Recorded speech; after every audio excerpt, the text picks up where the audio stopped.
প্রিয় দর্শক আসসালামু আলাইকুম। আজ শুক্রবার 21 ফেব্রুয়ারি 2025। আজ অমর একুশে। বিশেষ প্রতিবেদনে আজকে আমার দেশের বলা হয়েছে অমর একুশে আজ। মহান শহীদ ও আন্তর্জাতিক মাতৃভাষা দিবস আজ শুক্রবার। মাতৃভাষা আন্দোলনের 73 বছরে make language count for sustainable development প্রতিপাদ্য নিয়ে এবার পালিত হচ্ছে দিবসটি। এদিন মাতৃভাষা বাংলা মর্যাদা সমুন্নত রাখতে ভাষা শহীদদের সর্বোচ্চ আত্মত্যাগকে স্মরণ করবে জাতি। দিবসটি উপলক্ষে প্রধান উপদেষ্টা বাণী দিয়েছেন। নেওয়া হয়েছে নানা কর্মসূচি। 21 ফেব্রুয়ারি সরকারি ছুটি। এদিন দেশের সব শিক্ষা প্রতিষ্ঠান এবং সরকারি আধা সরকারি স্বায়ত্তশাসিত ও বেসরকারি প্রতিষ্ঠানের ভবনে সূর্যোদয়ের সঙ্গে সঙ্গে জাতীয় পতাকা অর্ধনির্মিত এবং কালো পতাকা উত্তোলন করা হবে। দিবস উপলক্ষে কেন্দ্রীয় শহীদ মিনারের বেদিতে পুষ্পস্তবক অর্পণ এবং বিভিন্ন স্থানে আলোচনা সভাসহ নানা কর্মসূচি গ্রহণ করা হয়েছে। এদিন প্রথম প্রহরে কেন্দ্রীয় শহীদ মিনারে ফুল দিয়ে ভাষা শহীদদের প্রতি শ্রদ্ধা জানানোর মধ্য দিয়ে 21-এর কর্মসূচি শুরু হবে।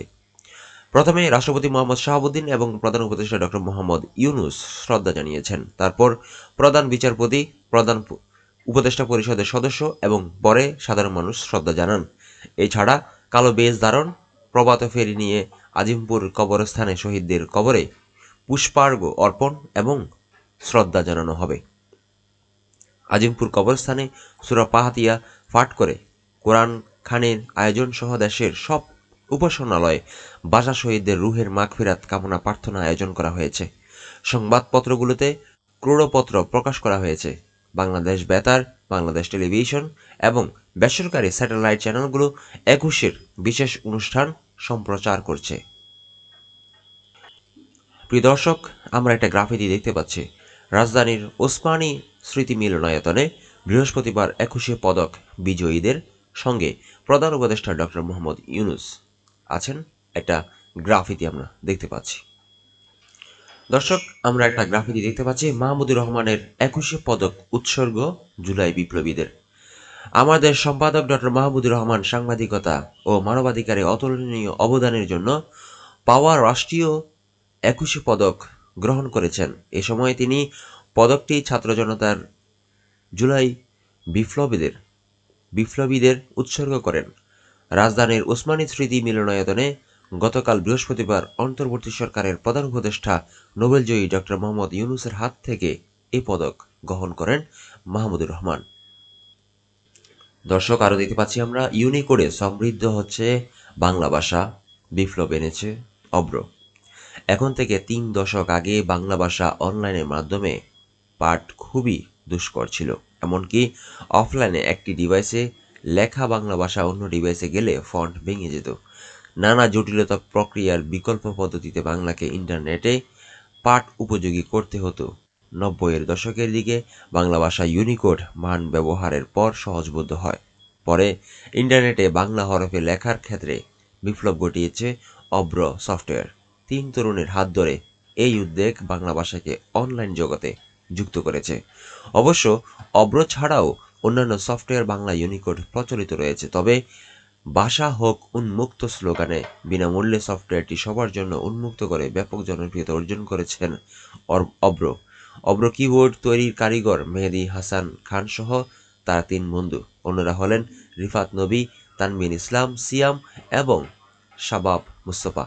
বাংলা ইউনিকোড কিবোর্ড বিনামূল্যে সারা বিশ্বের বাংলা ভাষাভাষীদের সরবরাহের জন্য এবার স্বীকৃতি পেয়েছেন মেহেদী হাসান ও তার বন্ধুরা। অন্তর্বর্তী সরকার তাদের বিজ্ঞান ও প্রযুক্তিতে 21-এ দিয়েছে। গতকাল প্রধান উপদেষ্টা ডক্টর মোহাম্মদ ইউনুস তাদের সহ অন্যদের 21-এ পদক দেন। দর্শক, আমরা প্রথম পাতায় আরও দেখতে পাচ্ছি 21-এ পদক প্রদান অনুষ্ঠানে ডক্টর মোহাম্মদ ইউনুস। অতীতের যে কোনো সময়ের চেয়ে এখন আমরা শক্তিশালী। শিল্প, সাহিত্য, সাংবাদিকতা সহ বিভিন্ন ক্ষেত্রে বিশেষ অবদানের স্বীকৃতিস্বরূপ 18 বিশিষ্ট ব্যক্তি এবং নারী ফুটবল দলকে চলতি বছরের 21-এ পদক প্রদান করা হয়েছে। গতকাল বৃহস্পতিবার রাজধানীর ওসমানী স্মৃতি মিলনায়তনে এক অনুষ্ঠানে দেশের অন্যতম সেরা এই পদক তুলে দেন অন্তর্বর্তী সরকারের প্রধান উপদেষ্টা নোবেলজয়ী ডক্টর মোহাম্মদ ইউনুস। এ সময় তিনি আরও বলেন, আমরা এখন অতীতের চেয়ে যে কোনো সময়ের চেয়ে বেশি শক্তিশালী, উদ্যম ও সৃজনশীল। তরুণ প্রজন্মের প্রতি ইঙ্গিত করে প্রধান উপদেষ্টা বলেন, তারা গুণে ধরা আত্মবিনাশী সভ্যতার বন্ধন মুক্ত হয়ে তাদের স্বপ্নের নতুন সভ্যতা গড়তে চায়, যে সভ্যতার মূল্য লক্ষ্য থাকবে পৃথিবীর সব সম্পদের উপর প্রতিটি মানুষের সমান অধিকার নিশ্চিত করা, প্রতিটি মানুষের স্বপ্ন দেখার এবং সেই স্বপ্ন বাস্তবায়নের সব সুযোগ নিশ্চিত করা, মানুষের জীবনযাত্রাকে এমনভাবে গড়ে তোলা যাতে করে পৃথিবীর অস্তিত্ব কোনো রকমে বিঘ্নিত না হয় এবং পৃথিবীর উপর বসবাসরত সব প্রাণীর সুস্বাস্থ্য নিয়ে বেঁচে থাকা কোনো ক্রমে বিঘ্নিত না হয়। দর্শক, এবার আমরা দেখে আসি প্রথম পাতায় অনুসন্ধানী একটি প্রতিবেদন। ভুয়া ৩ নির্বাচনের কারিগরদের বিরুদ্ধে ব্যবস্থা গ্রহণ শুরু, ২১ জেলা প্রশাসককে বাধ্যতামূলক অবসর। ভুয়া ভোট, রাতের ভোট এবং ডামি ভোট হিসেবে পরিচিতি পাওয়া 2014, 2018 এবং 2024 সালের নির্বাচনে যারা জেলা প্রশাসক হিসেবে রিটার্নিং অফিসারের দায়িত্ব পালন করেছেন তাদের বিরুদ্ধে ব্যবস্থা নিচ্ছে সরকার। এমন 21 কর্মকর্তাকে বাধ্যতামূলকভাবে অবসরে পাঠানো হয়েছে গতকাল বৃহস্পতিবার। আগের দিন বুধবার আরও 43 কর্মকর্তাকে করা হয়েছে ওএসডি। এর আগে অপর 12 জনকে নিজ নিজ দায়িত্ব থেকে সরিয়ে দিয়ে ওএসডি করা হয়েছে। এছাড়া 2 সচিব ও এক অতিরিক্ত সচিবকে বাধ্যতামূলক অবসর দেওয়া হয়েছে গতকাল। এরা জুলাই অভ্যুত্থানের বিপক্ষে অবস্থান নেওয়ার পাশাপাশি অন্তর্বর্তী সরকারের বিরুদ্ধে ষড়যন্ত্রে লিপ্ত ছিলেন বলে তথ্য পেয়েছে জনপ্রশাসন মন্ত্রণালয়। শেখ হাসিনার ভুয়া নির্বাচনের অংশীদার হওয়ায় এ পর্যন্ত 76 কর্মকর্তার বিরুদ্ধে ব্যবস্থা নেওয়া হলো। এটি চলমান থাকবে বলেও জানিয়েছেন জনপ্রশাসন মন্ত্রণালয়ের সিনিয়র সচিব doctor Mukhlesur Rahman. July August বিপ্লবের বিপক্ষে অবস্থান নেওয়ার কারণে শিল্প মন্ত্রণালয়ের সচিব জাকিয়া সুলতানা এবং দুর্যোগ ব্যবস্থাপনা ও ত্রাণ মন্ত্রণালয়ের সচিব কামরুল হাসানকে বাধ্যতামূলক অবসর পাঠানো হয়েছে। অপর এক প্রজ্ঞাপনে জুলাই আগস্ট বিপ্লবের বিপক্ষে অবস্থান নেওয়া এক অন্তর্বর্তী সরকারের বিরুদ্ধে মিথ্যা প্রচারণা চালানো ও বিষোদ্গার করার অভিযোগে যুগ্ম সচিব ধনঞ্জয় কুমার দাসকে সাময়িক বরখাস্ত করা হয়েছে। অপর এক প্রজ্ঞাপনে হাসিনা সরকারের বিশেষ সুবিধাভোগী অতিরিক্ত সচিব শায়লা ফারজানাকে বাধ্যতামূলক অবসর দেওয়া হয়েছে। তার স্বামী মনিরুল ইসলাম জুলাই আন্দোলনে চলাকালে পুলিশের বিশেষ শাখার এসবি প্রধান ছিলেন। গণহত্যার অভিযোগে মাথায় তিনি মনিরুল ইসলাম এখন পলাতক রয়েছেন। অবসরে যাওয়া কর্মকর্তারা হলেন বিদ্যুৎ বিভাগের অতিরিক্ত সচিব ফয়েজ আহমদ, পল্লী উন্নয়ন সমবায় বিভাগের অতিরিক্ত সচিব মোহাম্মদ শফিউল আলম, মহিলা শিশু বিষয়ক মন্ত্রণালয়ের অতিরিক্ত সচিব মোহাম্মদ মোখলেসুর রহমান সরকার, পরিবীক্ষণ ও মূল্যায়ন বিভাগের অতিরিক্ত সচিব মোহাম্মদ সুভাষ চন্দ্র বিশ্বাস, ওএসডিতে থাকা অতিরিক্ত সচিব রাব্বি মিয়া, ভূমি সংস্কার বোর্ডের সদস্য উম্মে সালমা তানজিয়া, তথ্য ও যোগাযোগ প্রযুক্তি বিভাগের অতিরিক্ত সচিব কামরুন নাহার সিদ্দিকা, কৃষি বিপণন অধিদপ্তরের মহাপরিচালক মাসুদ করিম প্রমুখ।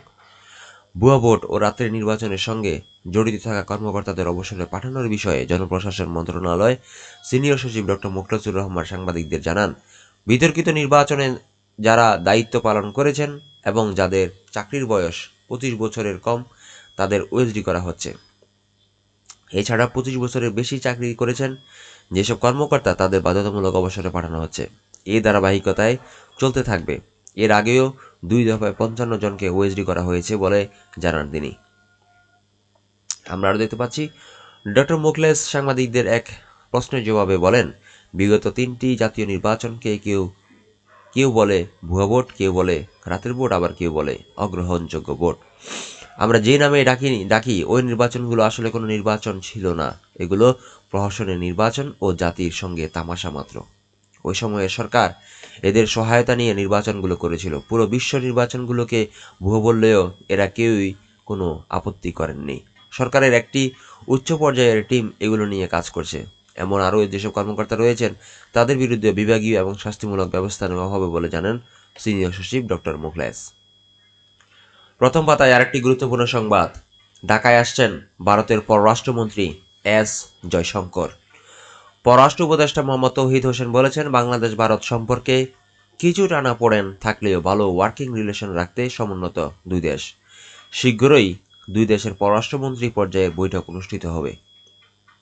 গতকাল বৃহস্পতিবার পররাষ্ট্র মন্ত্রণালয়ে সাংবাদিকদের সঙ্গে আলাপকালে এই কথা জানান তিনি। গত 16 ফেব্রুয়ারি পররাষ্ট্র উপদেষ্টা ওমানের মাস্কাটে ৮ম ভারত মহাসাগর সম্মেলনে সাইড লাইনে ভারতের পররাষ্ট্রমন্ত্রী এস জয়শঙ্করের সঙ্গে বৈঠক করেন। বৈঠকে জয়শঙ্করকে বাংলাদেশ সফরের আমন্ত্রণ জানান উপদেষ্টা। ভারতের পররাষ্ট্রমন্ত্রী ওই আমন্ত্রণ গ্রহণ করেন, তবে সফরের দিনক্ষণ এখনও চূড়ান্ত হয়নি। জয়শঙ্করের সফরের বিষয়ে তৌহিদ হোসেন বলেন, আমি তাকে আমন্ত্রণ জানিয়েছি, বলেছি আমাদের তো পররাষ্ট্র সচিব পর্যায়ে বৈঠক হয়েছে, পররাষ্ট্রমন্ত্রী পর্যায়েও কিন্তু আমাদের একটা মেকানিজম আছে। আমি তাকে বলেছি আমাদের পররাষ্ট্রমন্ত্রী গতবার আপনাদের দেশে গেছেন, এখন আপনার আসার কথা ঢাকায়, আপনি সময় জানালে আমরা ব্যবস্থা করব। দর্শক, আমরা আর দেখতে পাচ্ছি তৌহিদ হৃদয় প্রথম সেঞ্চুরির আনন্দে। পুরনো আফসোস নিয়ে হারল বাংলাদেশ। স্কোরবোর্ডে যদি আরও কিছু রান জমা করা যেত, সেই পুরনো দুঃখ নিয়ে ম্যাচ হারল বাংলাদেশ। স্কোরবোর্ডে রানটা 260 হলেও ভারতের জন্য চ্যালেঞ্জটা আরও কঠিন হতো। তবে 228 রানের মামুলি পুঁজি নিয়েও ম্যাচটা জমিয়ে তোলার উপলক্ষ এসেছিল বাংলাদেশের সামনে, কিন্তু হাত গলে পশকে যাওয়া ক্যাচ ও নিশ্চিত রান আউট মিস বাংলাদেশের আফসোস আরও বাড়ালো। সেই সুযোগে ভারত ম্যাচটাও জিতে নিল 6 উইকেটে। দর্শক, আমরা দেখতে পাচ্ছি মোহাম্মদপুরে যৌথ বাহিনীর অভিযান, নিহত 2, আটক 5, অস্ত্র ও গুলি উদ্ধার। রাজধানী মোহাম্মদপুরের চাঁদ উদ্যান এলাকায় যৌথ বাহিনীর সঙ্গে সন্ত্রাসীদের গুলি বিনিময়ের পর ঘটনাস্থল থেকে 2 জনের লাশ উদ্ধার করা হয়েছে। এ সময় আটক করা হয়েছে 5 জনকে। গত বুধবার রাত 12:30টায় এই ঘটনা ঘটে। নিহতরা হলেন জুম্মন ও মিরাজ। জানা যায়, জুম্মনের নামে মোহাম্মদপুর সহ বিভিন্ন থানায় 9টি মামলা রয়েছে। তার বাড়ি শরীয়তপুরের গোসাইর হাট। অন্যদিকে মিরাজের নামে রয়েছে অন্তত 4টি মামলা। তার বাড়ি বোলার চরপেশনে। তেজগাঁও বিভাগের এডিসি জুয়েল রানা আমার দেশকে জানান, যৌথ বাহিনীর অভিযানের পর ঘটনাস্থল থেকে 2 জনের লাশ উদ্ধার করা হয়েছে, 5 জনকে আটক করা হয়েছে। এই ঘটনায় মামলার প্রস্তুতি চলছে। আইএসপিআরের বিবৃতি, চাঁদ উদ্যান এলাকায় যৌথ বাহিনীর অভিযান নিয়ে বিবৃতি দিয়েছে আন্তঃবাহিনী জনসংযোগ অধিদপ্তর আইএসপিআর। বিবৃতিতে বলা হয়, মোহাম্মদপুরের চাঁদ উদ্যান এলাকায় ছিনতাইয়ের প্রস্তুতি নিচ্ছে এমন তথ্যের ভিত্তিতে গত বুধবার রাত 12:30টার দিকে যৌথ বাহিনীর একটি দল ঘটনাস্থলে অভিযান চালায়। অভিযানের সময় যৌথ বাহিনীর সদস্যরা একটি গলির 2 পাশে ঘেরাও করেন। তখন সন্ত্রাসীরা একটি একতলা ভবনের ছাদ থেকে আভিযানিক দলটির উপর অতর্কিত গুলি চালায়। আভিযানিক দলটি আত্মরক্ষার্থে তৎক্ষণাৎ পাল্টা ব্যবস্থা গ্রহণ করে 5 জন সন্ত্রাসীকে অস্ত্রসহ আটক করতে সক্ষম হয় তারা। দর্শক, প্রথম পাতায় আমরা আরো দেখতে পাচ্ছি মুজিবের উপর লেখা অপাঠ্য সব বই ধ্বংস করবে ইসলামিক ফাউন্ডেশন। উল্লেখ করা হয়েছে, আওয়ামী আমলে অপ্রয়োজনীয় বই ছাপার অভিযোগ, অবিকৃত বই উচ্চ কমিশনে বিক্রির উদ্যোগ, নতুনভাবে সাজানো হবে গণশিক্ষার বই, শিক্ষা প্রতিষ্ঠানে প্রতিষ্ঠা করা হবে ইসলামিক ফাউন্ডেশন কর্নার। দর্শক, আমরা আরো দেখতে পাচ্ছি দাবিতে বিক্ষোভ ছাত্রদল বৈষম্য বিরোধী ছাত্রদের। এমসি কলেজ শিক্ষার্থীদের উপর হামলা, দায় চাপানোর প্রতিবাদ ইসলামী ছাত্র শিবিরের। সিলেটের এমসি কলেজে এক শিক্ষার্থীর উপর হামলার প্রতিবাদে কর্মসূচি পালন করেছে ছাত্রদল ও বৈষম্য বিরোধী ছাত্র আন্দোলন। তারা হামলার জন্য ইসলামী ছাত্র শিবিরকে দায়ী করে নিন্দা জানিয়েছে ও বিচার দাবি করেছে। গতকাল বৃহস্পতিবার সন্ধ্যা 7:30টায় ঢাকা বিশ্ববিদ্যালয়ের ডাবি ক্যাম্পাসের সংগঠন দুটি উদ্যোগে বিক্ষোভ মিছিল করা হয়। তবে এই ঘটনায় ছাত্র শিবিরের কেউ জড়িত নন বলে সংগঠনের বিবৃতিতে জানানো হয়েছে। আমরা আরও দেখতে পাচ্ছি টঙ্গীতে ছাত্র শিবির নেতাকে কোপালো ছাত্রদল কর্মীরা। গাজীপুরের তামিরুল মিল্লাত কামিল মাদ্রাসার ছাত্র শিবির নেতা আলিম দ্বিতীয় বর্ষের বিজ্ঞান শিক্ষার্থী ফজলের রাব্বিকে কুপিয়ে জখম করেছে ছাত্রদলের কর্মীরা। গতকাল বৃহস্পতিবার সন্ধ্যা 6:30টার দিকে ছাত্রদল কর্মী ভুঁইয়া মামুনের নেতৃত্বে রাব্বিকে গাজীপুরের বাঁশপট্টিতে ডেকে নিয়ে মারধর করা হয়। আহত রাব্বি তামিরুল মিল্লাত ছাত্র শিবিরের সাংগঠনিক ওয়ার্ড টঙ্গী পশ্চিমের সভাপতি। আমরা আরও দেখতে পাচ্ছি মাহমুদুর রহমানের 21 পদক, পুরনো আফসোস নিয়ে হারল বাংলাদেশ, প্রকাশিত খবরের প্রতিবাদ জেনারেল ইকবাল করিম ভুঁইয়ার। দর্শক, এই মুহূর্তে আমরা আসছি আমার দেশের তৃতীয় পাতা ঢাকা নগরীতে। উল্লেখ করা হয়েছে, জুলাই বিপ্লবের তরুণদের শুধরে দেওয়া উচিত। অমর 21-এর আলোচনা সভায় মাহমুদুর রহমান। সিন্ডিকেটের কারণে লবণ চাষে কেজিতে 10 টাকা লোকসান, সংবাদ সম্মেলনে ব্যবসায়ীদের দাবি। আমরা আরও দেখতে পাচ্ছি বাজার থেকে উদাও সয়াবিন তেল, নৈপথ্যে এস আলম। আর উল্লেখ করা হয়েছে, রাজধানীর ইঞ্জিনিয়ার্স ইনস্টিটিউশন বৃহস্পতিবার বিএনপির মাতৃভাষা দিবসের আলোচনা সভায় বক্তব্য দেন ডক্টর আব্দুল মঈন খান। আমরা আরও দেখতে পাচ্ছি অবিলম্বে নির্বাচনে জনআকাঙ্ক্ষার প্রতিফলন চায় মানুষ, শহীদ দিবসের আলোচনায় ডক্টর মঈন।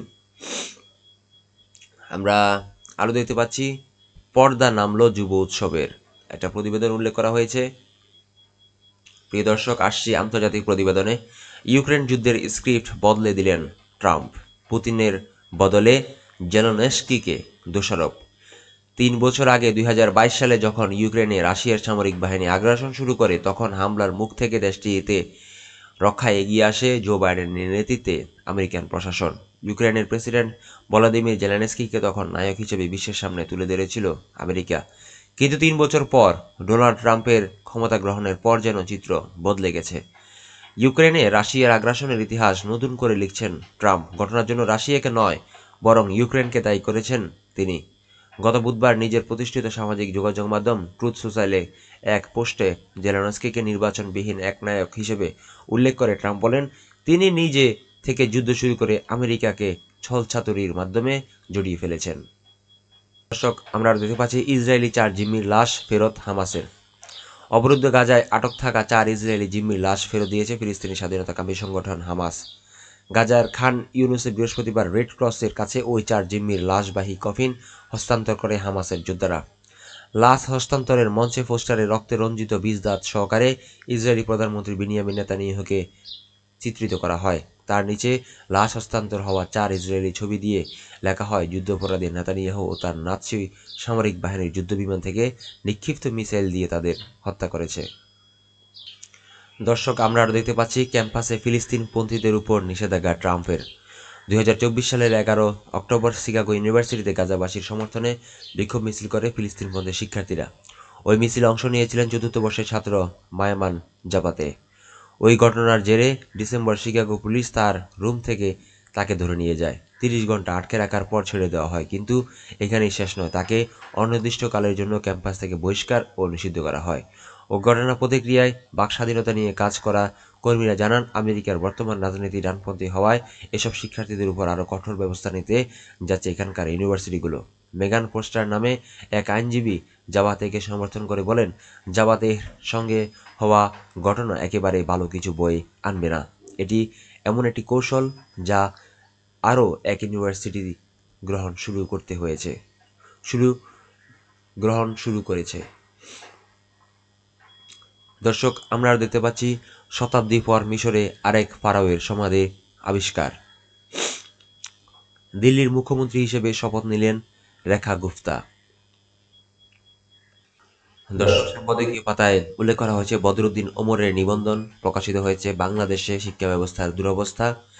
আপনারা পরবর্তীতে পড়ে নেবেন। আর উল্লেখ করা হয়েছে কণ্ঠরোধের বিরুদ্ধে আত্মত্যাগের দিন, মহান ভাষা দিবস।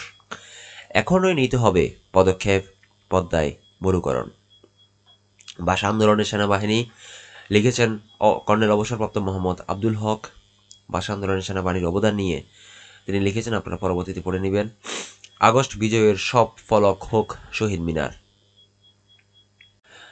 প্রিয় দর্শক, আমরা এই মুহূর্তে চলে এসেছি আমার দেশের 7ম পাতা। উল্লেখ করা হয়েছে আজকে ইসলামী জীবন, মাতৃভাষায় কথা বলা নবীদের সুন্নত। আরও উল্লেখ করা হয়েছে রাষ্ট্রীয় সম্পদ আত্মসাতের ভয়াবহ পরিণতি নিয়ে একটি প্রতিবেদন প্রকাশিত হয়েছে, আপনারা পরবর্তীতে পড়ে নেবেন। আরও উল্লেখ করা হয়েছে প্রাচীন শিল্পকলার অমর সাক্ষী মসজিদ আল্লাহর গড়। আরিফাইল শাহী জামে মসজিদ, এটি একটি প্রতিবেদন প্রকাশিত হয়েছে, আপনারা পরবর্তীতে পড়ে নেবেন। দর্শক, 8ম পাতায় আজকে আমার দেশে প্রকাশিত হয়েছে অমর একুশের মাতৃভাষা দিবস নিয়ে প্রতিবেদন প্রকাশিত হয়েছে। এটি কবি আল মাহমুদের 21 কবিতা। ভাষা আন্দোলনে ছিল ছাত্রদের, লিখেছেন শফিক রেহমান। ভাষা আন্দোলন নিয়ে লিখেছেন সৈয়দ আব্দুল আহমদ। আপনারা পরবর্তীতে এগুলো পড়ে নেবেন। দর্শক, 9ম পাতায় আর উল্লেখ করা হয়েছে 21 শহীদ মিনার কবিতার গান, জিনাত মহল চৌধুরী। আর উল্লেখ করা হয়েছে এক নজরে ভাষা আন্দোলনের ঘটনাপঞ্জি, মহান ভাষা আন্দোলন। আর উল্লেখ করা হয়েছে ভাষা আন্দোলন ছিল ছাত্রদের, শফিক রহমানের লেখা, আপনারা পরবর্তীতে পড়ে নেবেন। দর্শক, আজকে আমি খুবই অসুস্থ, আমার পড়তে একটু সমস্যা হচ্ছে, আপনারা কিছু মনে করবেন না। প্রিয় দর্শক, আমরা এই মুহূর্তে চলে এসেছি আমার দেশের একদম শেষ পাতায়। উল্লেখ করা হয়েছে র্যাবের আলেফের বিরুদ্ধে প্রমাণ ট্রাইব্যুনালে। গুম করে রাখা ব্যক্তির স্ত্রীকে ধর্ষণ। র্যাবের সাবেক কোম্পানি কমান্ডার ও এএসপি আলেফ উদ্দিনের বিরুদ্ধে গুমের শিকার ব্যক্তির স্ত্রীকে রোজা ভাঙিয়ে ধর্ষণের প্রমাণ পেয়েছে ট্রাইব্যুনাল। আন্তর্জাতিক অপরাধ ট্রাইব্যুনালের চিফ প্রসিকিউটর তাজুল ইসলাম গতকাল বৃহস্পতিবার এসব তথ্য জানান। তাজুল ইসলাম বলেন, আলেফ উদ্দিন অসংখ্য গুম, খুন, নির্যাতনের সঙ্গে জড়িত। এক আসামিকে গুম করে রাখার সময়ে তার স্ত্রীকে রমজানের রোজা ভাঙিয়ে ধর্ষণ করেন আলেফ উদ্দিন। এর তথ্য প্রমাণ আমাদের হাতে এসেছে। এই রকম অনেকগুলো ভয়াবহ ঘটনার কথা আমরা জানতে পেরেছি। চিফ প্রসিকিউটর বলেন, র্যাব কমান্ডার আলেফ উদ্দিন অনেক ব্যক্তিকে অপহরণ করে বছরের পর বছর আটকে রেখেছিলেন। নিষ্ঠুরভাবে নির্যাতন করেছে তাদের। চোখ বেঁধে ইলেকট্রিক শক দিয়ে উল্টো করে ঝুলিয়ে অনেক নির্যাতন করেন তিনি। আলেপসহ অন্যান্য আইনশৃঙ্খলা বাহিনী যে কোনো সদস্যদের মাধ্যমে যারা নির্যাতনের শিকার হয়েছিলেন তাদের অবশ্যই আইনের আওতায় আনা হবে। বর্তমানে দেশ ফ্যাসিবাদ মুক্ত হয়েছে। ফ্যাসিস্ট হাসিনা এসব দুর্বৃত্তকে আইনের আওতায় আনার সুযোগ দেন চিফ প্রসিকিউটর। উল্লেখ্য, কিছুদিন ধরে সাবেক র্যাব কমান্ডার আলেফের নানা ভয়াবহ কর্মকাণ্ডের কথা সোশ্যাল মিডিয়ায় ছড়িয়ে পড়ে। তবে 5 আগস্ট 2024 পরবর্তী পরিস্থিতিতে এই আলেপ রং পাল্টে ফেলেন। সর্বশেষ রংপুর মেট্রোপলিটন পুলিশ পোস্টিং ছিল তার। সোশ্যাল মিডিয়ায় তার ভয়াবহ নির্যাতনের কিছু ভিডিও প্রকাশ হওয়ার পর কর্তৃপক্ষের টনক নড়ে। পরে আলেফকে বরিশাল থেকে গ্রেফতার করা হয়। দর্শক, শেষ পাতায় আরও দেখতে পাচ্ছি, 21-এর প্রথম প্রহরে শুক্রবার রাতে কেন্দ্রীয় শহীদ মিনারে বেদিতে পুষ্পস্তবক অর্পণ করেন ডক্টর মোহাম্মদ ইউনূস। আমরা আরও দেখতে পাচ্ছি, এসকে সুরের 39 ব্যাংক হিসাবে স্থগিত, ফ্ল্যাট জমি জব্দ। আমরা আরও দেখতে পাচ্ছি, আতিউর ও বারাকাতের বিরুদ্ধে দুদকের মামলা। দু চোখ হারানোর ঝুঁকিতে রাজমণি। স্বেচ্ছায় গ্রেফতার হতে চান জামাত আমির শফিকুর। কেন উনি গ্রেফতার হতে চান একটু পড়ে আসি। বাংলাদেশ জামাত ইসলামীর সাবেক ভারপ্রাপ্ত সেক্রেটারি জেনারেল এটিএম আজহারুল ইসলামের মুক্তির দাবিতে এবার নিজেই গ্রেফতার হতে আদালত প্রাঙ্গণে যাওয়ার ঘোষণা দিয়েছেন জামাতে আমির ডক্টর শফিকুর রহমান। গতকাল বৃহস্পতিবার বিকেলে নিজের ভেরিফাইড ফেসবুক পেজে এই ঘোষণা দেন তিনি। এ পোস্টে জামাতে আমির বলেন, আপনারা নিশ্চয়ই লক্ষ্য করেছেন, ফ্যাসিবাদের নিষ্ঠুর জুলুমের শিকার মুসলিম জননেতা এটিএম আজহারুল ইসলাম এখনও বন্দী। একে একে সব জাতীয় নেতৃবৃন্দ মুক্তি পেলেও তিনি বৈষম্য ও জুলুমের শিকার হয়ে বন্দী জীবনের কঠিন বোঝা বহন করে চলেছেন। তিনি আরও বলেন, তাকে কারাগারে রেখে বাইরে অবস্থান করা আমাদের পক্ষে একেবারেই অসম্ভব নয়। আমরা সরকারকে যথেষ্ট সময় দিয়েছি এই জুলুমের প্রতিবাদে এবং এটিএম আজহারুল ইসলামের মুক্তির দাবিতে আমি নিজেই গ্রেফতার হওয়ার জন্য 25 ফেব্রুয়ারি আদালত প্রাঙ্গণে হাজির থাকব। আরও দেখতে পাচ্ছি, বিমানের দুবাইগামী ফ্লাইটের ভারতে জরুরি অবতরণ। যান্ত্রিক ত্রুটির কারণে ঢাকা থেকে দুবাইগামী বিমান বাংলাদেশ এয়ারলাইন্সের একটি ফ্লাইট ভারতে জরুরি অবতরণ করেছে। BG347 নামের ফ্লাইটটিতে 395 যাত্রী ছিলেন। গত বুধবার রাতে সেটি প্রতিবেশী দেশটির নাগপুরে অবতরণ করেন। বিমান বাংলাদেশ এয়ারলাইন্স সূত্র জানায়, কোনো এক যাত্রী তার লাগেজে মোবাইল ফোনের পাওয়ার ব্যাংক রাখে। পরে পাইলটস সিগন্যালে বারবার বার্তা যাওয়ার বিমানটি জরুরি অবতরণ করে। অন্যদিকে নাগপুর বিমানবন্দরের পরিচালক আবিদ রুহি ভারতীয় গণমাধ্যম ইন্ডিয়া টুডেকে জানান, যান্ত্রিক ত্রুটির কারণে বিমানটি অবতরণের বাধ্য হয়েছে। অবতরণের পর বিমানের সব যাত্রীকে নিরাপদে বিমান থেকে নামানো হয়েছে।